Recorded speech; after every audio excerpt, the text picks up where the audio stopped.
Hello बच्चों, हमारे YouTube channel विवेक mathematics पर आपका स्वागत है। मिसलेनियस एक्सरसाइज ऑन चैप्टर 7 का question number 36। Prove that integral -1 to 1 x to the power 17 into cos to the power 4x dx equal to 0। आइए बच्चों, अब इसका हम सोल्यूशन स्टार्ट करते हैं। लेफ्ट हैंड साइड लेंगे बच्चों।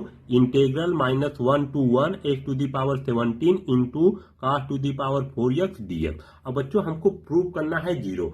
और बच्चों जितने भी प्रॉपर्टीज आपको बताए हैं, सारे प्रॉपर्टीज आपको बहुत अच्छे से लर्न होना चाहिए। अगर बच्चों प्रॉपर्टी याद नहीं है, मैथ में फार्मूला आप याद नहीं है, लर्न नहीं है, तो आप प्रॉब्लम को सॉल्व नहीं कर सकते हैं। तो बच्चों हम लोग एक प्रॉपर्टी जानते हैं, ठीक बच्चों। Integral -a to a fx dx equal to 2 into integral 0 to a fx dx if f is an even function,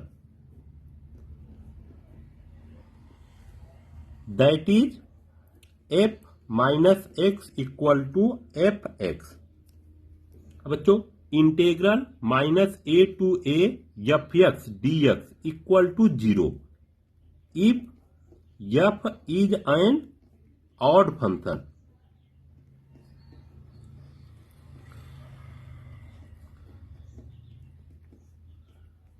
f minus x equal to minus f x. देखिए बच्चों, अगर ऑड फंक्शन रहेगा तो integral का value 0 होगा। अगर बच्चों even function रहेगा तो इंटेग्रल का वैल्यू होगा 2 into integral 0 to a F x dx। अब बच्चों देखिए, यहां बच्चों फंक्शन दिया है एफ एक्स इक्वल टू, देखिए बच्चों कंपेयर करिए इस इंटेग्रल को इससे। जब कंपेयर करेंगे बच्चों तो एफ एक्स इक्वल टू क्या है, एफ एक्स इक्वल टू दिया है बच्चों x to the power 17 into cos to the power 4x। अगर बच्चों ये जो फंक्शन दिया है, अगर ये फंक्शन इवन फंक्शन होगा तो बच्चों ये जो इंटेग्रल है, इस इंटेग्रल का वैल्यू हो जाएगा 2 into integral 0 to 1 x to the power 17 into cos to the power 4x dx। बच्चों ये जो फंक्शन दिया है, अगर ये बच्चों फंक्शन इवन फंक्शन रहेगा तो इस इंटेग्रल का वैल्यू हो जाएगा 2 into integral 0 to 1 x to the power 17 into cos to the power 4x dx। अगर बच्चों ये फंक्शन अगर ऑड फंक्शन हो जाएगा बच्चों, तो जो ये इंटेग्रल है इसका वैल्यू 0 हो जाएगा। तो आइए बच्चों अब हम लोग चेक करते हैं कि ये फंक्शन इवन फंक्शन है या ऑड फंक्शन है, ठीक। अब देखिए बच्चों, x को बच्चों हम लोग -x से रिप्लेस करेंगे। देखिए बच्चों, अगर f is an even function that is f minus x equal to f x. अगर बच्चों ऑड फंक्शन है तो f minus x equal to minus f x. तो बच्चों x को हम लोग -x से रिप्लेस करेंगे, तो x के प्लेस पर -x पुट करेंगे, तो -x to the power 17 into cos x के प्लेस पर -x, ठीक। देखिए बच्चों -x टू दी पावर 17 है तो बन जाएगा बच्चों -x टू दी पावर 17। अब बच्चों हम लोग एक फार्मूला जानते हैं, cos minus theta equal to होता है बच्चों cos थीटा, ठीक।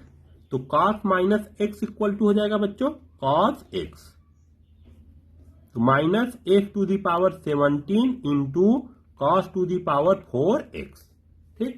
ध्यान से देखिएगा बच्चों, तो f minus x equal to, देखिए बच्चों x to the power 17 into cos to the power 4x के प्लेस पर हम लोग लिख सकते हैं बच्चों एफ एक्स, क्योंकि बच्चों एफ एक्स इक्वल टू है x to the power 17 into cos to the power 4x। बच्चों देखिए माइनस, और इसके प्लेस पर हम लोग लिखेंगे बच्चों एफ एक्स, ठीक। अब देखिए बच्चों f minus x equal to क्या बन गया है, माइनस एफ एक्स। जब बच्चों देखिए f minus x equal to minus f x है, तो जो फंक्शन दिया है बच्चों वो ऑड फंक्शन रहेगा। तो बच्चों हेंस द गिवन फंक्शन बच्चों, given function means x to the power 17 into cos to the power 4x। Hence the given function is an odd function, ठीक। बच्चों जब ऑड फंक्शन रहेगा तो इंटीग्रल का वैल्यू क्या हो जाएगा, 0 हो जाएगा। देखिए बच्चों x⁴ इंटू cos⁴ ये ऑड फंक्शन है, इसलिए बच्चों इस इंटीग्रल का वैल्यू क्या हो जाएगा, 0 हो जाएगा। Left hand side equal to बच्चों इस इंटीग्रल का वैल्यू क्या हो जाएगा, 0 हो जाएगा। यही बच्चों हमको क्या करना था, प्रूव करना था। Hence proved. धन्यवाद बच्चों। अगर आपको वीडियो अच्छा लगे तो प्लीज लाइक शेयर और सब्सक्राइब जरूर करना। धन्यवाद।